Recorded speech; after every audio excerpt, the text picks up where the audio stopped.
I'll share something a little bit intimate. I am actually a patrilineal Jew. So my father is Jewish, but my mother is not. So you might ask yourself, okay, so how are you Jewish if the faith, you know?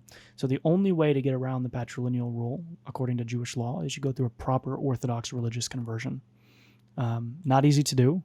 Took me about 3.5 years. Um, What does that very, entail? so much. You know, you got to keep a kosher diet. You have to be something called Shomer Shabbat, which means you have to live close enough to a synagogue to walk there on Shabbat because you can't drive on Saturday. You can't use any electronics or fire on Saturday.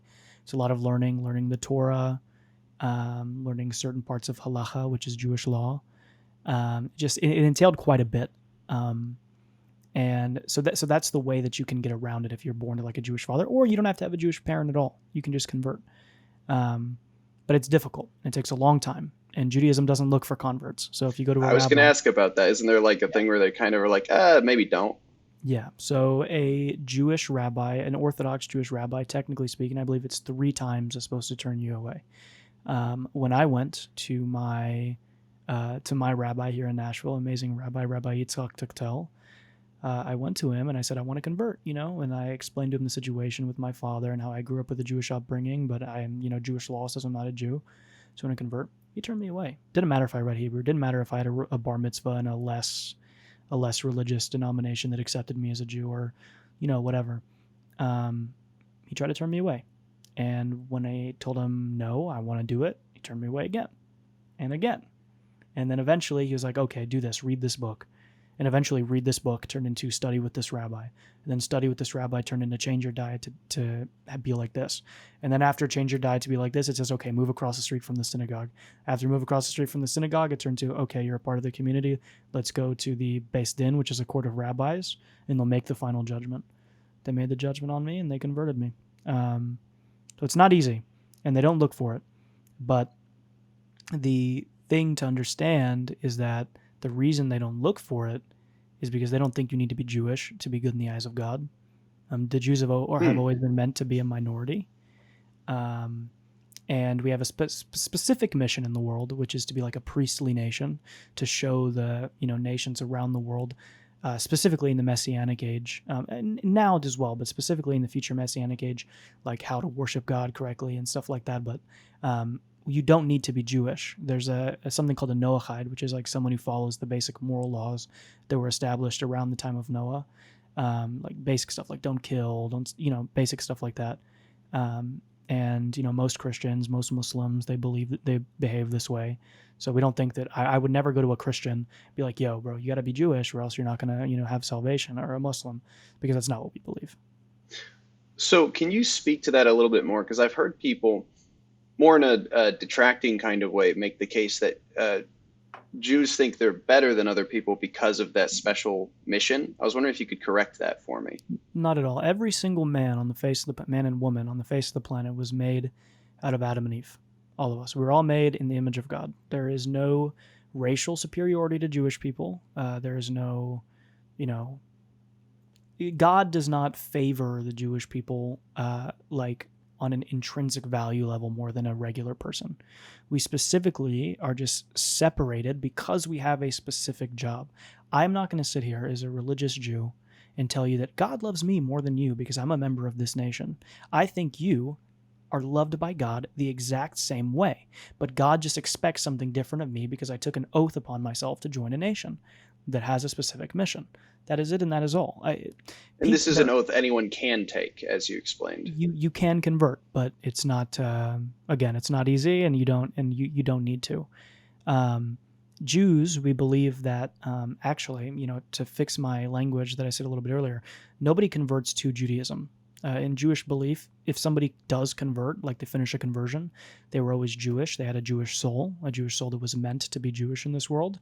And if they finish the conversion, they go through all of those challenges, then it's established that yes, they were a Jewish soul and they were meant to come out into this world as a Jew.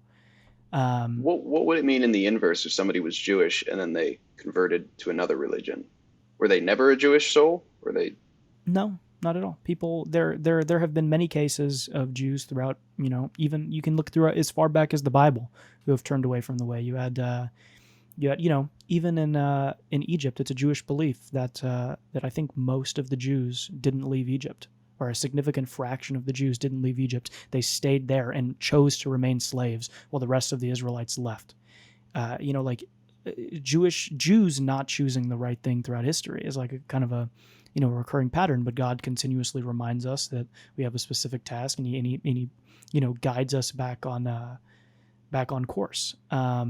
You have the story of Hanukkah, where the Maccabees fought the Seleucid Empire and kicked them out. But there were many Hellenized Jews. Many Hellenized Jews. One of the things that set off the Maccabean revolt was a Hellenized Jew who tried to sacrifice a pig on a non-approved altar in the middle of Israel, and he got killed by one of the Maccabean priests. So it's like, Just you to know, clarify, when you say Hellenized, can you clarify what that means? Hellenized are Jews who adopted many of the Roman theological practices.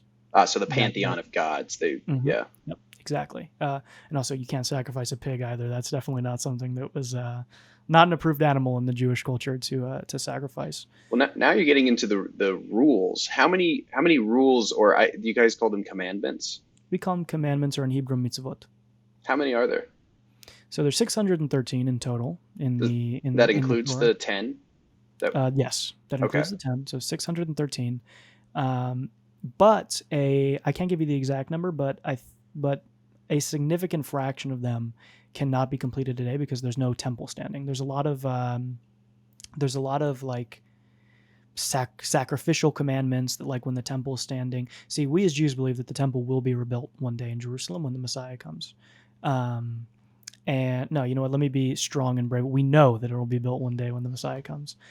And when the temple is rebuilt, all those commandments will resume, but they're very specific. Like, you got to mix this with this to create the purification water to be able to go up to the temple. And when you go up to the temple, you have to slaughter this animal if you commit this type of sin or this type of sin. There are many, many, many, many um, commandments like that, but you can't do a significant fraction of them because the temple no longer stands. So we just, as Jews, while we're in the diaspora, waiting for God to bring us back, as the prophet said, we follow the commandments that we can. And those are, primarily dietary, Shabbat laws, Sabbath laws, moral laws.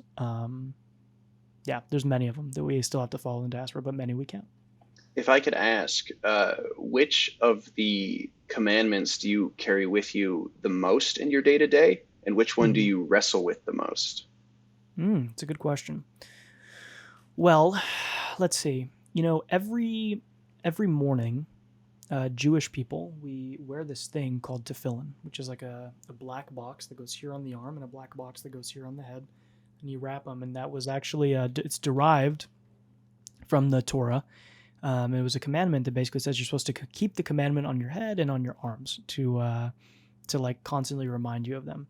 So there are many commandments, but every morning we're reminded that we need to follow them by those boxes. When we pray, quite literally inside the box is the commandment to keep them. Um, but personally, sometimes when I fall away from them, and I'll give you a specific answer in a second, but when I fall away from them sometimes, because I'm just a human being, I'm not perfect. Every morning when I wrap the tefillin and I remind myself that I need to be doing it, it kind of keeps me on track. Now, me personally, I'll be honest with you, being a religious Jew in Nashville, Tennessee is not easy. Why is it not easy? Well, kosher food. Very simple. Mm, Very simple. I just got back from a beautiful vacation in the land of Israel. And on every street corner, there's kosher steakhouses, there's kosher burger houses, there's kosher Italian restaurants, there's kosher shawarma, pita, laffa, hummus, tahina, everything, everywhere. And then I come back to Nashville, Tennessee, driving by a McDonald's I can't have, driving by an Italian restaurant I can't have, by Burger King, by Subway, by Cane's. Before I converted, Cane's was my, can't mm. have it anymore. Um, so kosher is a very hard one for me personally because I'm in Nashville. In Nashville, it's not easy to be Jewish, or not easy to keep kosher.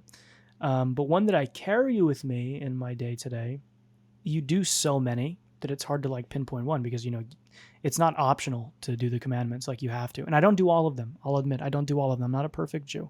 There are some, very specific ones that I haven't even learned about yet that I don't keep yet that I need to. But I would say probably what I mentioned earlier, the commandment of wrapping the tefillin with the boxes. Like, yeah, I keep kosher and I, observe the Sabbath. I don't use electronics on the Sabbath. Hmm. I think the wrapping the boxes is the best one for me because it's like it connects me to God while I pray. And that itself is a commandment. And I think it's the most beautiful because it's like a declaration. It's a declaration of my promise to God that I'll follow him. And you do it every single morning except for Saturday.